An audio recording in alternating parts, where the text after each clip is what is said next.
19th day ng impeachment trial ni VP Sara, mahigpit nang ipinagbawal ng Senate Impeachment Court ang umano'y trial by publicity. Pero ang bise bumuelta pa rin laban sa umano'y political theatrics ng prosecution. Yan ang agenda report ni Hannah T. Live mula sa Senado. Hannah. Pinky, sa gitna ng babala ng Senate Impeachment Court pagdating sa pagtalakay sa publiko ng merito ng kaso, naglabas din ng pahayag itong si VP Sara kaugnay ng kanyang impeachment case. Nangingisda raw ng ebidensya ang House prosecution sa gitna ng paglilitis at binatikos din niya ang umano'y political theatrics sa impeachment trial. You know who you are, and based on the records, we know who you are. From making public statements or otherwise discussing, sharing, or endorsing comments pertaining to the merits of this pending impeachment trial, and from engaging in trial by publicity. Strikto nang ipinagbabawal ng Senate Impeachment Court ang pagtalakay sa publiko ng merits o mismong laman ng impeachment case ni VP Sara. Pero clean slate o tabula rasa ang ibinigay ng Impeachment Court sa lahat ng mga naunang public statements at conduct na sakop sana ng Rule 18. Ibig sabihin, nag-extend muna ang korte ng grace at liberality bago ang ruling ni Presiding Officer Francis Cheese Escudero. Ngayon pa lang ito full force and effect. Unang pinagsabihan ni Escudero ang kapwa niya senator judges. Pwede silang magtanong ng matindi, itest ang credibility ng witness at himayin ang ebidensya. Basta ginagawa ito sa loob ng paglilitis, on the record at para linawin ang katotohanan.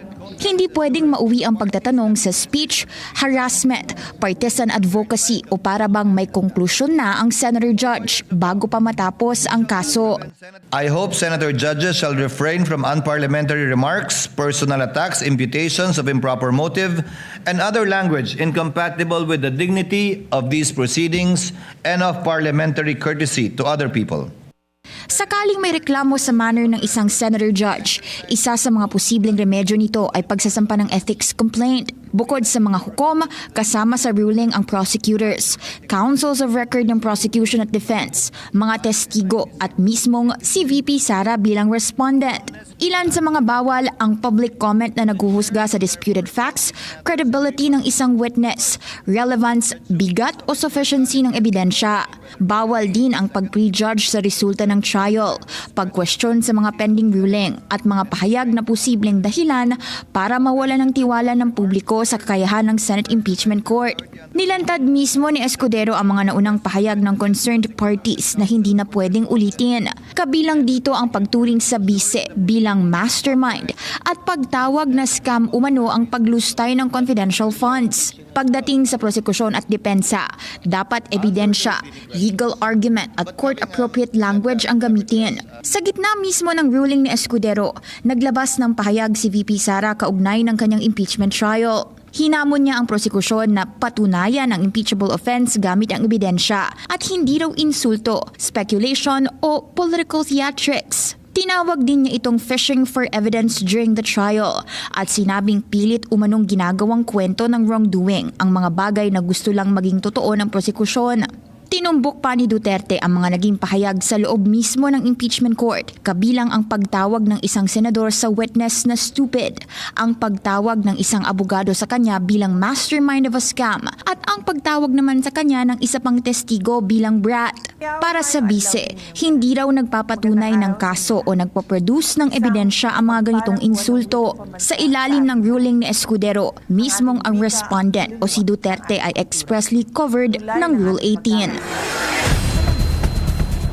Pinky, pagdating sa violation, kapag merong bagong nireklamong paglabag doon nga sa Rule 18, maglalabas muna yung Senate Impeachment Court ng written show cause order at merong exactly 24 hours ang inireklamo para maghain ng kanyang sagot or explanation.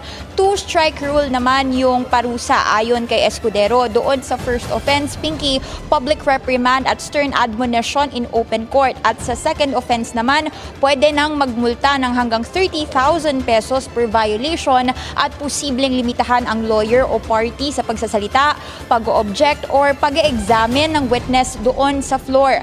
Yung mga susunod pang paglabag ay pwede ring multahan ng about 30,000 pesos din bawat isa at kung abogado naman yung sangkot, posible raw i-refer ang record sa Office of the Bar Confidant, IBP o Supreme Court para naman sa posibleng hiwalay na disciplinary action. Balik sa'yo, Pinky. Hana, so sinabi mo nga yung mga penalties, reprimand, tapos yung pangalawa, pagmumultahin sila ng 30,000. This is for the lawyers from both sides. Pero sabi mo nga kanina, kahit yung mga senator judges ay pasok din dito sa Rule 18, hindi ba? At ang kanilang parusa, if ever, ay pwedeng mag-file ng ethics complaint. Sino daw ang maaaring mag-file ng mga ethics complaint laban sa mga senator judges? Nasabi ba? Pinky, hindi explicitly nabanggit kung sino yung pwedeng mag-file ng ethics complaint, no? But from our previous coverages, lalo na doon sa nangyari nga dito kay Senator Judge Pia Cayetano, if we can recall, nagkaroon ng pag-share itong Facebook post si Senator Judge Pia kaugnay doon sa impeachment trial na humantong rin eventually sa isang ethics complaint naman na final ng isang civil society group. So from that coverage or doon sa kung maaalala nating storya na yun, no, anyone can file an ethics complaint laban sa mga hukom or senator judge ng Senate Impeachment Court. Pinky. Maraming salamat, Hana T. Nag-uulat ng live mula sa Senado. Mag-follow sa aming mga social media accounts at mag-subscribe sa aming YouTube channel para sa pinakahuli at eksklusibong mga balita.